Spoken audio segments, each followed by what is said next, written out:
Well, this is a big day for me. I'm here with Big Daddy Don Garlits. This is going to be huge for my YouTube channel. I'm a big drag racing fan. I've been around since the 70s. My dad drag raced in the 60s. I've met Don so many times at Gator Nationals when I was a kid in the early 70s on through. And I actually have a chance to talk with the gentleman today. So, huge fan.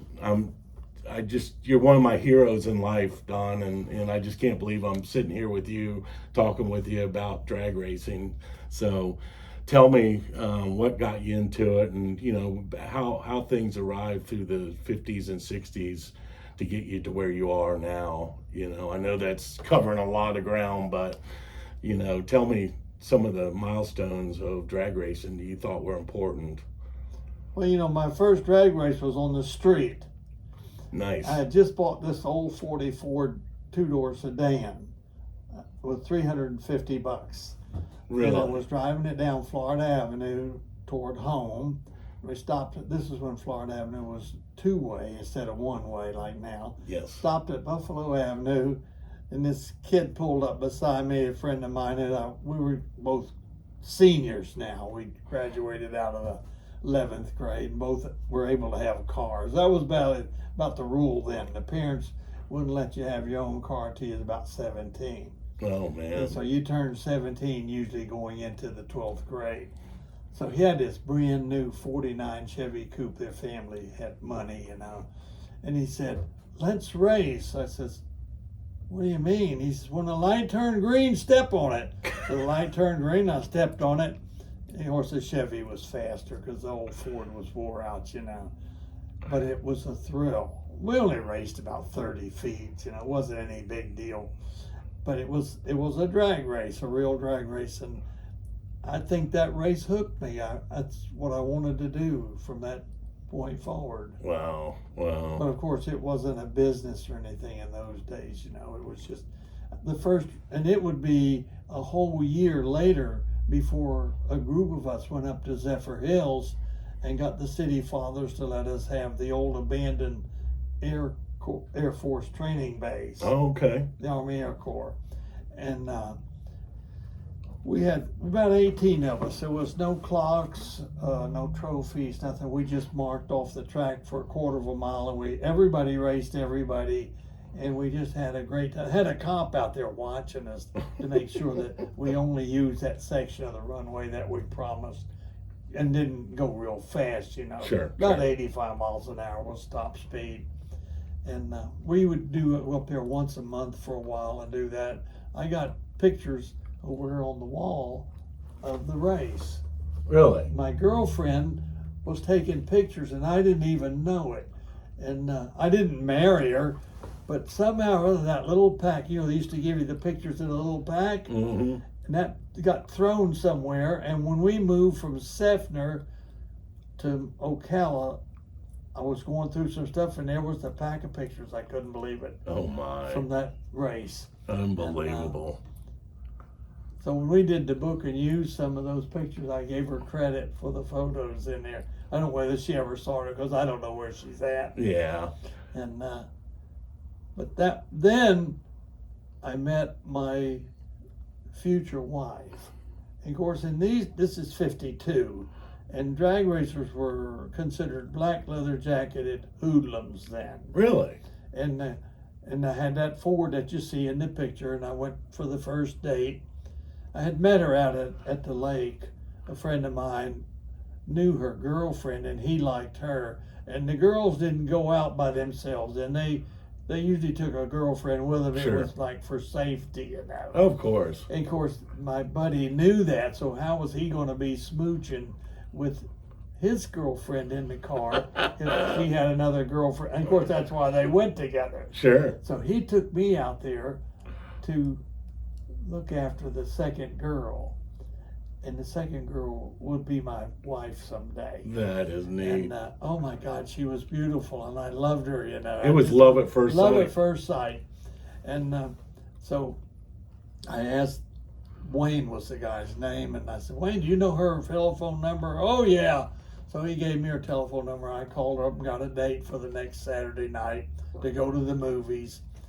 And I show up at they had a little motel in North Tampa on Nebraska Avenue. Mom and Dad did. And so I pull up in front of the main house. She's sitting on the front porch, and she comes right out and gets in the car. Don't go in to introduce anybody or nothing. And Dad comes right out of the house, and he walks around this Ford, this hot rod Ford, and he leans his head in the window to the driver's side. He was an old German guy she was German, just like me, And he says, "Have her home by 11, boy." And I mean, he meant it. And so he didn't have a shotgun. No, we hadn't had a date yet. So anyway, the following Monday, I drove down to Holsinger Motors, which is the Ford dealership in Tampa. It was on Florida Avenue. That was Car Row, Florida Avenue. Was it? And my buddy that I graduated with was a car salesman there, and he wanted my Ford because it had a Cadillac motor in it. And he told me, if you ever want to get rid of this Ford, come see me first. So I knew he was a salesman down there, so I went down and I told him, I met this really nice girl, and I could tell that Daddy had a lot of contempt for that car. And I said, I need something stock and modern and calm. He said, I got just a car for you. He had a 54 two-door sedan, and in those days the license plate number indicated the county. Okay. And it was from Marion County. She was a school teacher up here. Really? I bought it new. And then the new Fords were coming out in 52, the new style, and she wanted one of those new cars. She was single, an old maid school teacher. Sure. And didn't have nothing else to do with the money, Bought that new 54, turned that nice bronze Ford in, only had 10,000 miles on it. Just broken. Picture of it's over there on the wall. Okay. And so the next day I'm in this Ford, and Pat, my wife's name, comes out, gets in the car just like before. The Daddy comes out of the house, walks around the car, and leans in the window and says, I see you got something you can get back and forth to work in every day. Wow. Because see, that was important in those days. If you missed a day's work in the old days, you could be fired. Oh, wow. If you wasn't really sick or Sure. something. And if you was sick, you usually took some kind of a little doctor's certificate or something, or your prescription or whatever.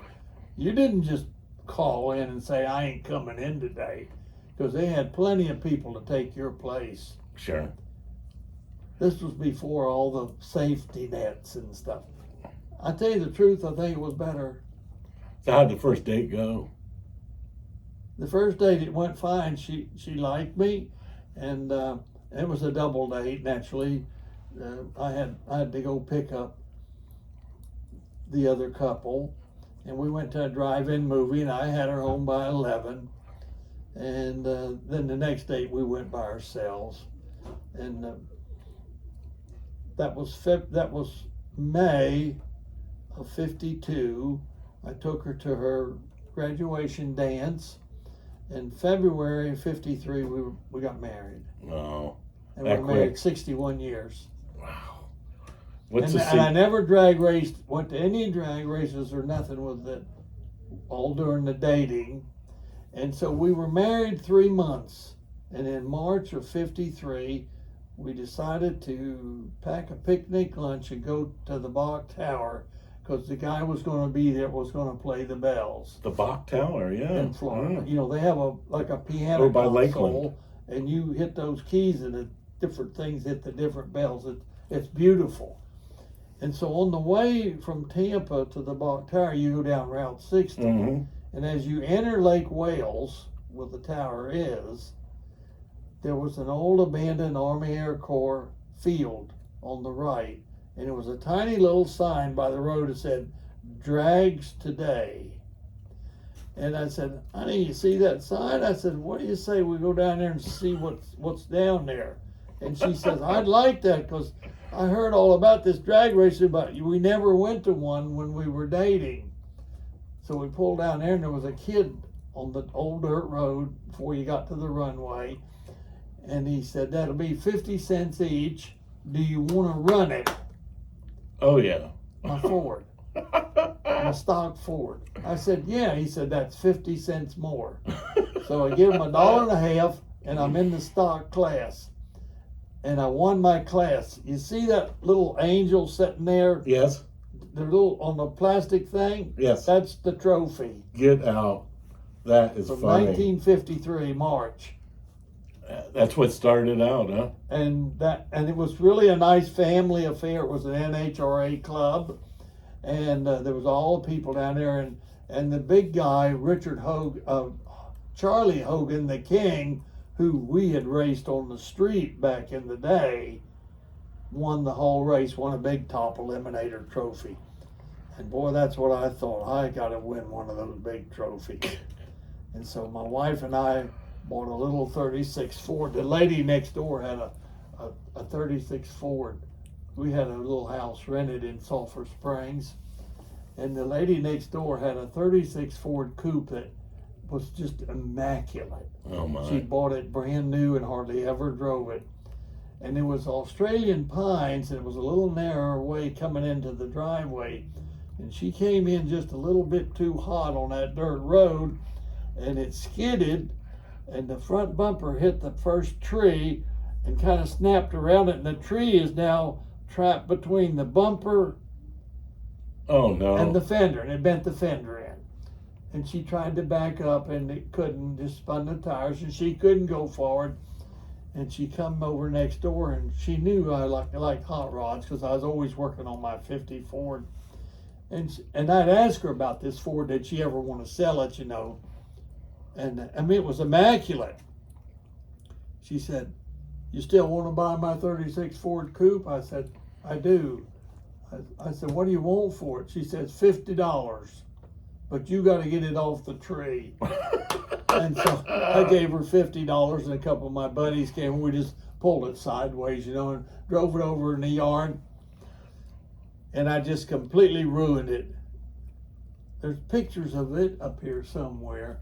It may be over, yeah, it is in the bottom picture, I see it. Okay, yes. I took all the fenders off, channeled it 6 inches over the frame, and put a big hot rod Mercury in it, but that couldn't outrun Charlie. He had a Roadster. And so then I got, a friend of mine had bought a real fancy California Roadster, a Model T Roadster, all cut down and Lowered. hot rod motor and everything. It was fast. And he looked at that thing, paid a lot of money for it, probably I think around $4,000. Wow. Which was really something. But this car was worth $25,000-$30,000 today, you know. And he just gathered up an old Model T, stock Model T Roadster, 27, and he had his mechanics here on. He says, make me one just like that from these pieces, the way they did in California. So they took this Model T all apart, and it was just pieces, and they didn't even had any idea what to do next. Those guys weren't near as sharp as those California guys, you know. Yeah. And so it just laid there in a big old pile, and it was Dick Schofield was his name, and I knew the guy, especially because a friend of mine helped him tune up the Roadster. We do go over and ooh and ah, you know, the California thing. It was really slick. What motor was that? All flathead motors, you know. Gotcha. And it had all the heads and everything on, and it was fast. And I said, what are you going to do with that old 27T you got out there, Dick? Oh, he says, the boys were going to make one of those California Zoomy Roadsters, but I don't think they can do it. He says, I think I'll sell it. I said, I'll give you $50 for all that stuff. Oh, he said, I love that. Give me the $50. So I gave him $50, and I took that whole Model T, no engine or rear end. They'd already thrown all that away. It was just the frame and the body and I think the front pieces was there. But we threw all that away anyway. And I took that out to my house. By then we had built our own house, which that's a whole nother story too. That's a funny story. Anyway, So I had a little oak tree out there, and I got me a big long extension cord for $220, and I plugged that into the range plug in the house.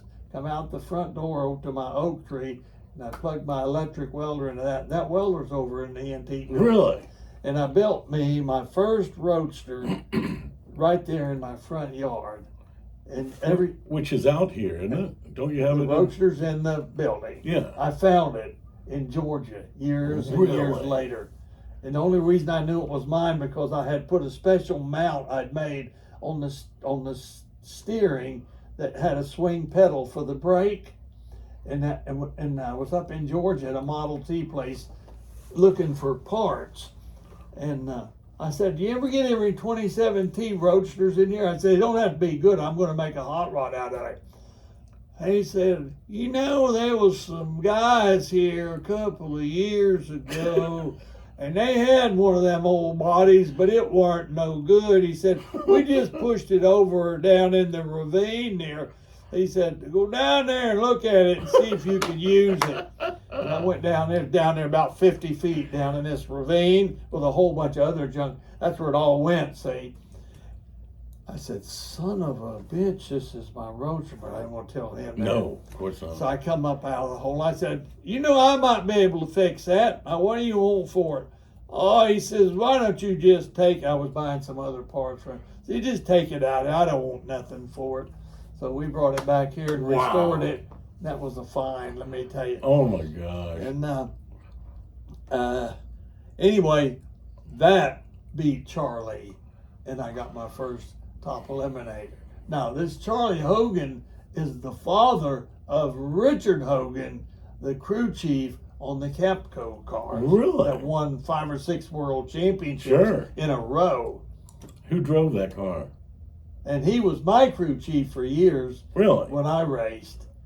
And now he's one of the top crew chiefs in the world. Wow. But Charlie was really smart too. The old man was a smart cookie. But he didn't and then I took the body off of it and it turned into the dragster, moved the seat back further, and that originally had a roadster body on it. And when I did that, Charlie didn't like that. He says, "I don't want any dragster." He says, "I like cars better." And he got a 55 Chevy sedan, and that's what he raced for the rest of his life. Wow, wow. So when did Chrysler come about as far as drag racing? How far into it before you got into Chrysler? Was it early 60s? Well, the 60s, well, I actually, I got a Chrysler engine in 56, but just for my tow car. And then one day at the races, the dragster was broken. I just timed the tow vehicle, which was a 39 coupe, and the damn 39 coupe was faster than the dragster, even weighing so much. And so I knew right then that those engines should be in a dragster, so I built Swamp Rep 1. And of course, that just changed everything. Yep. First thing you know, I was beating the big guys. From winning, in that picture that you see, the big picture of the dragster, that's me winning the Southeastern Championships that was held in Lake City in August of 1955. Wow. And we were members of a little hot rod club called the Strokers. And so my wife, I wasn't an officer or nothing, I was just one of the guys, And I was the only one in the club that won anything, and I won the whole race, top eliminator. And so they had a little tea set for us that the club had took up a collection for me and Pat to have commemorating. Of course, we had a nice trophy from NHRA, And I never forget, the big, tall, blonde, blue-headed guy gave me the trophy. He was the president, and I was just a little short, dark-headed guy, and weighed 120 pounds. And he said, "I guess you'll retire now." I said, "Gene, why would I do that?" He said, "Because you will never beat the Californians." 2 years, almost to the day, August of 1957, I put my wheels out in front of the Cook and Bedwell car the world champion. And it so stunned everybody, they made me race him again. And I beat him again, beat him 2 straight. Unbelievable. And that news just spread like wildfire. And of course, then I was at Cordova and I saw all the big guys from California and all the rest of it. This is the World Series of drag racing, one of the oldest national events. And I looked at all those cars. Everything was different in those days, you know. And mine was different from theirs. And there were certain things that I saw in all the different cars. And I said, I'm going to modify my car when I get back to Tampa to what I think is the next generation in Top Fuel. So I came back and changed it all around, the same car, and went right up to Brooksville, went 176 miles an hour, new world record. First car over 170, and the following year went 180 with that car. Wow. And those Californians hated that so bad, and they said that nobody ever went 180 with carburetors. It's impossible. And when I restored the car in 1979, I restored it back to the configuration of when it went 180 with the carburetors. I didn't want the blower anymore because that had burned me so bad. And I took it to to Bristol, and I told the track manager, I said, I'm just going to make a burnout. And so I pulled up to the starting line and staged it and made a burnout, but I didn't lift. And of course, that's what we did in the old days. We just burned out right to the end. And I smoked them right through the lights, 182 miles an hour. So much for the naysayers. But then NHRA wrote me a real stern letter, says, we don't want you making those kind of runs. That car has no adequate roll cage, no safety equipment.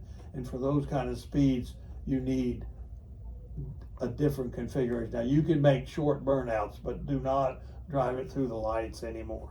Wow. That's neat. Yeah. That's neat. And what year was that? That was 1980. 80. When I did that. I restored the car in 79. The first run I made it at Indianapolis, 165, just an easy run at the Nationals. But then when I went to Bristol, I wanted to see what it would actually do. I put 98% in it, like it had always run. Unblown. Yeah. Well, Gator Nationals, when did you hit the 250 mark? I was there, if I'm not mistaken. I hit the first 250 at Ontario. Ontario, at the that's World right. Finals, 1975. And that record stood for 7 years before anybody could hit it again. Wow. Wow. I took the motor out of the car and hid it at the Seffner shop and put a tarp over it and never let anybody know what was in it. It was too hard. You couldn't, see, I had to make my living match racing. And I couldn't match race and make a living if I had to rebuild the motor every time I ran. Sure. My motors would last 3 and 4 months before they had to be rebuilt. Wow. I just checked the bearings and would take them apart and put rings in them and stuff like that. But I didn't have to change the crank and the rods. See, we were running a lot of stock stuff in those days. Had aluminum rods with stock cranks and stock blocks. And so finally they figured it all out. And of course, you know now they have to rebuild them every run. I mean, completely. The last front engine dragster what year was that? 1970. I blew my foot off with that at the Alliance when the transmission exploded. The picture's over there. And I sold the car to T.C. Lemons, and him and Swingle put it back together. And they went out on the road with it, and they were having trouble.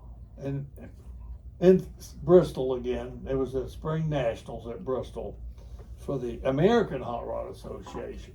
HRA. And so I was getting stir crazy at the house. I hadn't been to any races.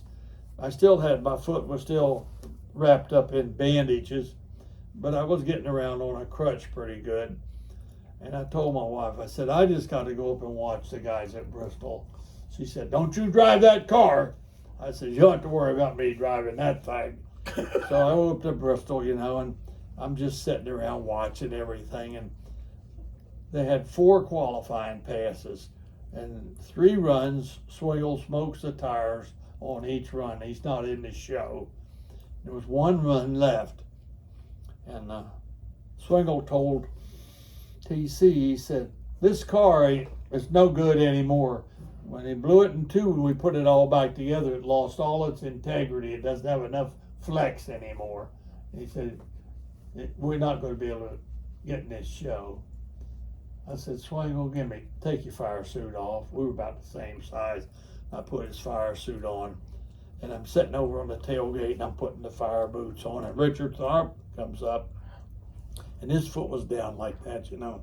And I'm putting the fire boot on this one. He said, Big, what you gonna do? I said, I'm fixing to drive that car.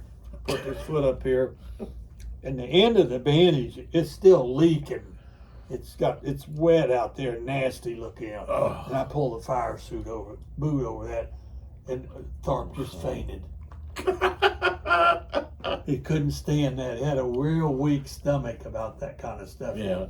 I put the thing on, put Swingle's helmet on, and nobody, even to this day, except a few close friends, know that I made this run. They think it was Swingle because I come down there, this Connie on the helmet, you know.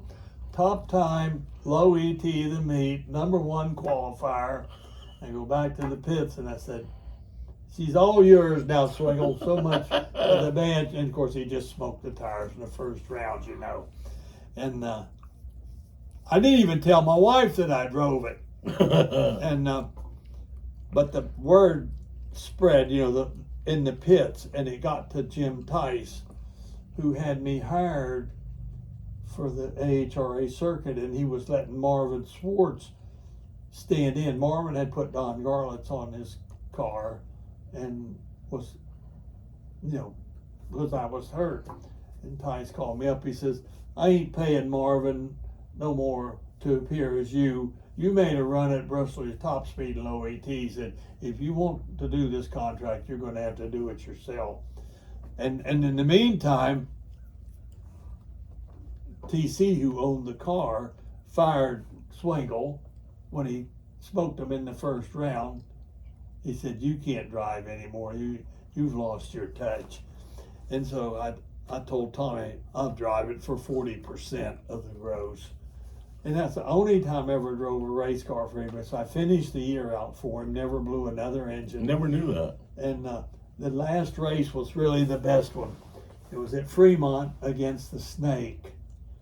And we had raced the night before, and I won the match race at the little 8th mile, the South San Francisco drag strip.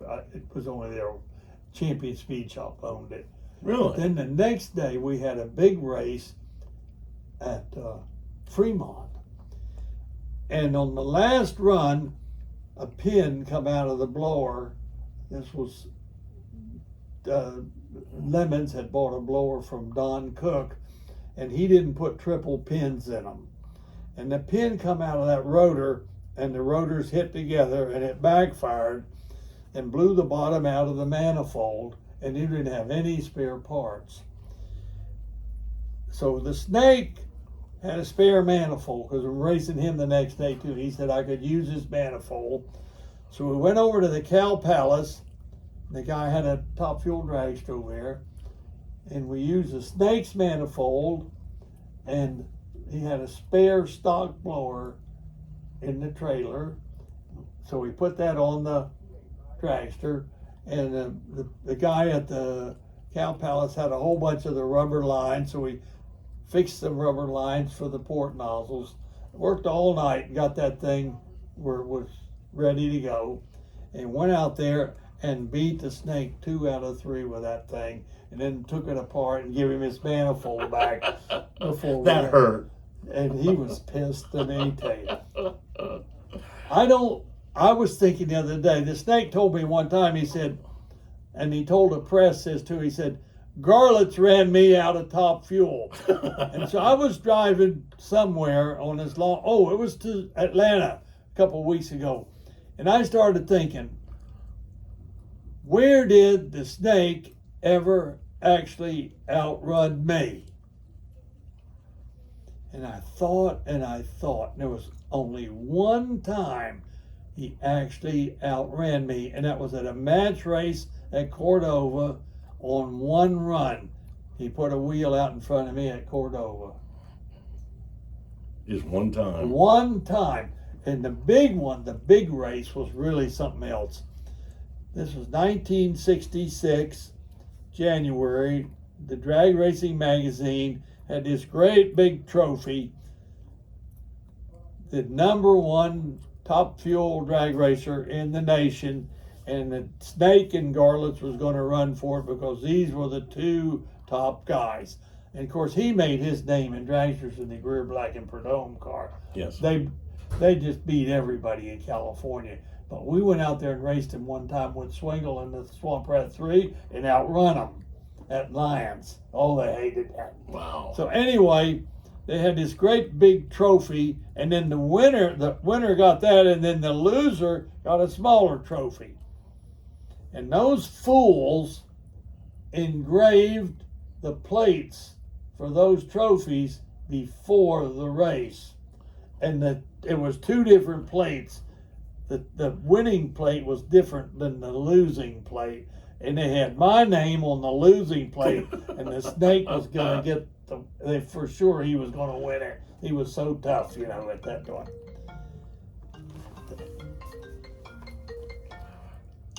The bat phone. Is it Prudhomme? Anyway, Swingle was my crew chief, and I had just stretched Swamp Rat 8 to long wheelbase. And I just had also figured out how to make that 426 run by putting lots of spark lead in it.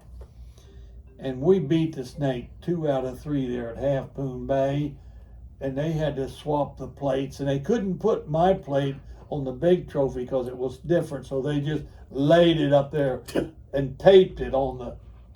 It's out there. I can show you. It's in the building. I gotta see that.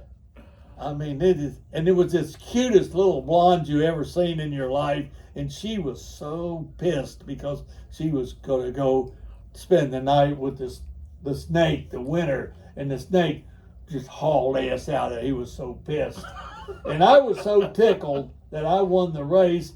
I drove off of the property without my check, and we were 50 miles down the road, and I said, "My God, we didn't get paid. Turn this son of a bitch around." So we head back to Half Moon Bay, and they're all sitting in the tower having a beer, and they said, "We wondered how long it would take you to figure out you hadn't got your money." That's good stuff there. Oh, it's so funny. Oh my gosh. You were so hyped up, you just forgot about the money, I guess, huh? Oh, yeah, well, because this was a really big deal. I mean, they for sure thought I hadn't done anything. The 426 had set me back so bad because I had such a nice tune-up set up for the 392s, and I just moved that tune-up right to the 426, and it hated it. And finally, I was at Rockford when I figured it out, and we just got beat the night before at the National Trails, and I told the boys, I said, "We're going to just blow this damn thing up and go home and get our 392 parts." I said, "What good is free motors if they ain't going to run?" And Bob Taft said, "How you going to blow it up? We ain't even put a rod bearing in it in a year." It was just a bull, Wow. It was so tough. Well, they built it for NASCAR. It wanted to go 500 miles and be just as strong at the end of the race as the start. Sure. And so you had to have integrity to do that. So anyway, we was running 34 degrees because that's exactly what you had to put in a 392. If you put 40, it'd make one good run, but it split the cylinder walls. Really? So I said, "I'm gonna give it 40 degrees," and the guy says, "You give it 40 degrees on the first run." Says, "What if it breaks and then we can't make all the runs? We won't get paid." And the guys, if I got my money cut, they got their money cut too. See. So I put this 40 degrees in it. Now, mind you, the night before I was only able to run 813, 192 miles an hour. So now I put 40 degrees in it, and it goes 7.51 seconds, 213 miles an hour. God. New world record. Unreal. And I come run up to the tower. I said, "Can I see those clocks?" They were, "No, we kicked it off." I said, "That was a big time." They said, "We didn't think it was anything fancy." Says, "We thought you could probably run that good." I says, "If we get any more times like that, you leave them on the clocks." So in the meantime, we had put it up on 2 nitro cans in the front and pulled the pan down to see how bad it was hurt. And the oil looked like brand new. There was no water dripping down. I pulled a couple of bearings that they didn't have a mark on them. I put it all back together and I'm thinking, what have I got here? So I loosened the mag tightening thing and just give it a twist. Didn't even check it with my buzzer. Didn't even check it. And tightened it back up. And when I checked it later, I had now had 52 degrees, which just happened to be the magic number. That's what they go through the lights with now, 52 degrees. Is it? Son of a gun, that thing ran. 219.81 in 7.31 seconds. Unbelievable. Of course, we went to the Nationals in 67 with it and went 222. 6.77. So the 426 just got better and better once we knew how to tune it. What year was it that the 426 you first used, the first 426? The first ones? 64? They sent them to me in 63. Okay, late And 63. those weren't any good at all. The blocks were real weak. We played around with them. But in 64, they actually had it pretty much perfected, and they sent us some that we built. We built a dragster Swamp Rat 8, and of course I was still running the 392. We took it to Bakersfield in 65. The 64 car built in 64, Swamp Rat 8, and Swingle drove it, and I drove the Swamp Rat 6, which I won the 64 car field on Saturday and got the right to set out to run the winner of the 32 car field on Sunday. And the winner of the 32 car field was Marvin Swartz in another one of my cars. And then they had a 16 car consolation race on Sunday, and Swingle was runner up to James Warren with the Swamp Rat 8. So then I beat Swartz and I won the big money, which was $7,500, which was a lot of money back then. Yes. 65. And I come home and I get a phone call from Chrysler. My boss, he says, "We want you in the 426 car." This is 65. I said, "Frank, it don't run as good." He said, "It's never going to run as good as long as you got those guys driving it. You got to take it out on the road and work with it." Okay. So we took it out on the road, and like I say, we struggled and struggled with it. It just wouldn't do it.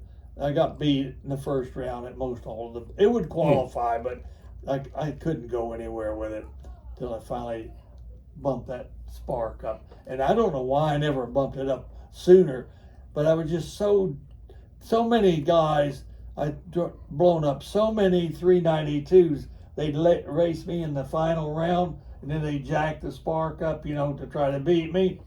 And I'll never forget, I was at Bakersfield on that final run, and it was Vance Hunt.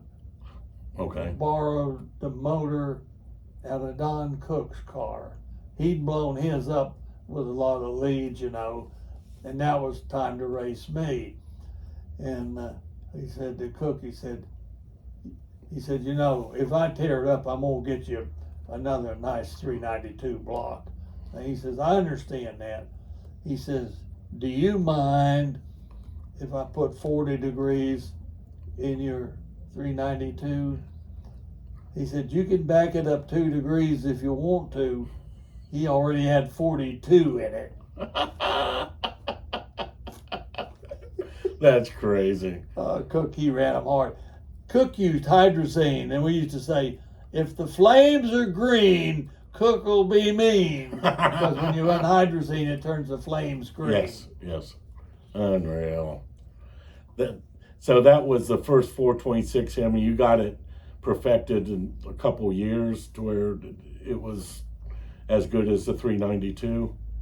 Yeah, it was a 2-year period of overlap there where we were trying to run the 426 and they were still running 392. But when I won the Nationals in '67 with the 426 and ran the 6.77, that was the end of the 392s. Because it wasn't even hurt. And a lot of people started getting them after the 219 run at Rockford, because we didn't hurt anything. Keith Black called up and called Centerline and said, "What's it going to take for me to be the 426 distributor on the West Coast?" And the parts guy at Centerline said, "You heard about Garlits' runs yesterday?" And he said, "Yeah, and somebody said it didn't even hurt anything." And the guy said, "That's right." And Black said, "Well, what's it going to take for me to be the distributor?" He said, "You'll have to take a tractor load of 426s." He said, "Send them." And of course, he later made an aluminum block for the 426 with a Chrysler part number on it. So he got really tight with Chrysler. Wow. What that 62 Dart that you have out there, the red one, what's the story on that car? Well, I had one of those. I got one of the first 13. That was when I went to work for Chrysler officially. They called me up there in '61, and I met Frank Wiley. I actually worked with public relations. I never was in the racing part. Oh, really? PR. And they had one of those, and they gave me one. And then I turned it in when they made the white one. I had a white one with aluminum front end in '63. And I never could find the '62. And then I was out in Texas, and I found this really nice dry body, the same car, but just a 318. Yeah. So I bought it and brought it back here. And that's all they did. They were just regular cars, and I knew exactly what all they changed to make it into what they called a Max Wedge car. And so I put a 426, a 413 in it, and that Dan Dvorak, he's dead now. He was really big. Remember him? Yes. He built the engine for me. Really? And no dyno Dvorak, they called him, and that thing did run good. And I painted it red like it originally was, And my wife drove the original one, and she won a lot of trophies with it. I saw that. Push button. And so we put it in the booth there with her, and she had all the trophies. She saved them all. And that's like her booth back there, It's kind of nice. And it really runs good. And I've taken my daughters for rides in it at the race all the way down, and it runs about 113 miles an hour. No slouch. In the 12s. Which is quick. Yeah, that was about what they ran then. Well, going back to Dan Dvorak, I've got a couple of pictures of his '63 Max Wedge convertible. Remember the red one? It said Dvorak down the side of it. I got some of the original pictures from back then. What all happened to all his stuff? I don't know. I went to his shop. I was interested in one of the wagons. I love those early '63 wagons. I know his wife and him got a divorce before he died. Yeah, and so no he had a sale. He had a daughter. But he had a sale and sold a lot of it, and I went up there and a lot of it was already gone. Did he lose a leg or something because of diabetes? I think so. He was run what you brought, super really good guy. Him. It's neat that you brought his name up because I got pictures of his cars, and he always sticks in my mind. Going back into the Gator Nationals, I started going in '73. I was just a little boy, 11 years old, and 12, and I just loved drag racing, and I always would steer towards you because you were the man in the day. You had all the top ETs, low ETs, top speed, and I just kept on coming. I got a bunch of pictures that I need to find. They're just old Polaroids that with you, with Shirley, the early days of drag racing, and to get to sit here and talk with you about you know, the It start. ain't the same as it used to be, is it? No, They I don't watch changed it. I don't watch it as much. They took the super stock racing away. I love the old super stock cars. That's one of my favorites. When they took that away, you know, they used to run those on Thursdays, you know, and they don't have them anymore. Yeah. But I was just at Speed World at a NMCA event, National Muscle Car Association event. Are they they had doing pretty good at Speed World? yeah, they had a real good meet. There was a lot of Mopars there, a lot of the early wagons. That's good. The early Mopar wagons. That's where I did all the testing, you know, for the rear engine car. Really? 3 months I tested before I got down the track. Did not know that. Almost gave up on it at one point. Wow. Wouldn't that have been a lick? So the Spruce Creek dragway, how did you run there through the years? Yeah, well, that's where I went over there when NHR had that first NHRA Winter Nationals, Yes. and I won one. There was a deal where top speed was the big deal, and I ended up with top speed of the event, which because they call it Speed Week, it was about speed, and the Eliminator Trophy, which was a smaller trophy, went to Lewis Carden because he won the most nights, because I could only go over for 2 nights because I had a shop. I couldn't be there every night during the week. Sure. So I won 2 on the weekend, but that he won more, so he got a smaller top Eliminator Trophy. And I got the big one. I got pictures of it somewhere in one of my books. And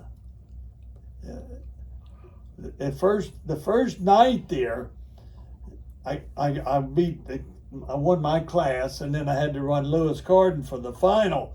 They used to run different classes for top eliminator, and so we're all up there staged, and the flagger pointed, and Carden jumped, and then of course I moved forward a little bit too. Then of course you waved the red flag. And in those days you got 3 jumps, so I drove out around with my gas car and come back around, and I heard Carden's motor shut off. I was just going to restage and do another start, you know. And the announcer says, Garlits has been disqualified because he crossed the center line. I said, I crossed the center line after the guy flagged the red flag. The race was over. I was coming back. You crossed the center line. You're disqualified. Carden's going to single. And we're sitting, and Wally's leaning in the cockpit trying to explain this to me, and Carden's engine starts. And it says, Carden's going to single for the trophy. I said, like hell he's going to single. And I gave a signal like this. Art Malone was driving my Cadillac push car, and Wally Parks is trying to lean into my cockpit and tell me, no. And then Art don't give a shit about him. He don't even know who he is. And Art pushes me off. He only pushes just a few feet, you know. Wally has to grab that hood ornament on the Cadillac and pick his feet up while my car starts to keep from getting run over. Oh my gosh. Of course, it started, and I'm coming up to the starting line, and Carden's underway, right? And I just stepped on it right back there and just started smoking him back at the starting line, and I chased him down, passed him about 3/4 down, and the announcer says, Garlits wins, but Carden still gets the trophy. Oh no, that's terrible. So they brought me the top speed and low ET and the class trophy for that night, and I just threw them on the ground and stomped them. And I said, I won't be making that mistake tomorrow night. So the next night I came out and I won handily, and the next one I won again. And so then on Sunday night, I get the big trophy, and they put all my little ones back together and fixed them. And so I got all the little trophies and all in the big one. It's so funny. That was a 2-year thing at Spruce Creek? Was it 2 or 3 years? Just 1 year. 1 year. That was The only following year one they only. went out to California, had the Winter Nationals at Paloma. That's right. This was 61. Wow. That was 62 was the year. It was at Spruce Creek, correct?